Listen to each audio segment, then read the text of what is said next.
said this right out, there's a suspect, but that person has not been arrested. Tell me exactly what you said and what you meant. What I said was that we haven't identified a suspect. And what I meant by that was that there's a suspect out there somewhere. We know, obviously, that there's a suspect out there somewhere. We just don't know who it is. That statement was not meant to imply that we have a particular person of interest, but we don't know his name or her name, or we don't know who this person is. It was just a general statement about there being a suspect and we not knowing who that person is. So your message to people out there saying now, oh, well, there's a profile, they have a DNA match, they have this... No, we're still saying the same thing that we've been saying, that we're not releasing information as it pertains to her case.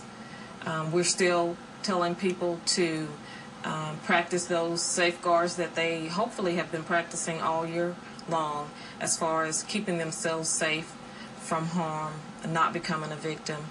And again, it was only meant to say that there's a suspect out there somewhere, an individual out there somewhere. We don't know who that individual is.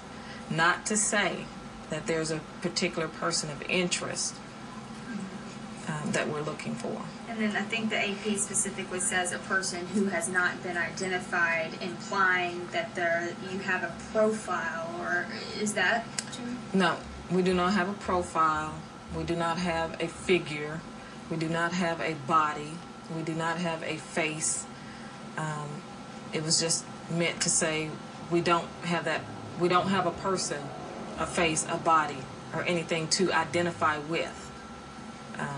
We don't have DNA that we're trying to match up. We don't have any of that. That's not what the statement meant, that we have a suspect that we haven't identified. That's not what the statement meant. That's not what I meant to say in the statement. So you don't have DNA that you're trying to match? We're not commenting on what evidence we have. From that statement, a lot of people have concluded that we have an image, or we have a face, or we have a DNA profile, or we have a body, or a being, and we just don't know who this person, being, thing is. That's not the case. We know that there's a suspect. We know that there's a perpetrator out there somewhere, be it male, female, young, old. We don't know who that is. We haven't identified that person. So the report, like this kind of report, the Associated Press, the Fox stuff that's out there, I mean, does that give people a false sense of security? I mean, because, it does. I mean, I think it gives people a false sense of optimism. Well, they may get a false sense of security in it. That's why, I want to say that we're still advocating what we've been advocating since the beginning, to continue to take those safeguards, not to let your guard down thinking that we do have a suspect and it's just, we just have to identify this person. That's not the case. We are still trying to identify a perpetrator, trying to find out who did this.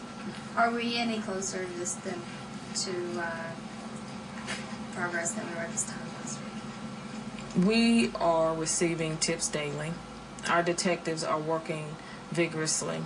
We are moving forward in this investigation. We are not going to release what we're doing, what evidence we have, any of those things, but we are moving forward in the investigation. We have not come up on a wall or stumbling block where we have nowhere else to go or nowhere else to turn. So that's a plus. That's something that people can take as a positive, that that there's still something to investigate, that we are still making progress. And I think the chief kind of alluded to that. I wasn't there, but just in newspaper accounts, that just because you're not saying things does not mean that like you said, that the set is standstill. Yeah. No, it's just the way our jobs are done in order to make sure our cases are not compromised. We don't release information, not in this case or any other case. We're just not going to release the information.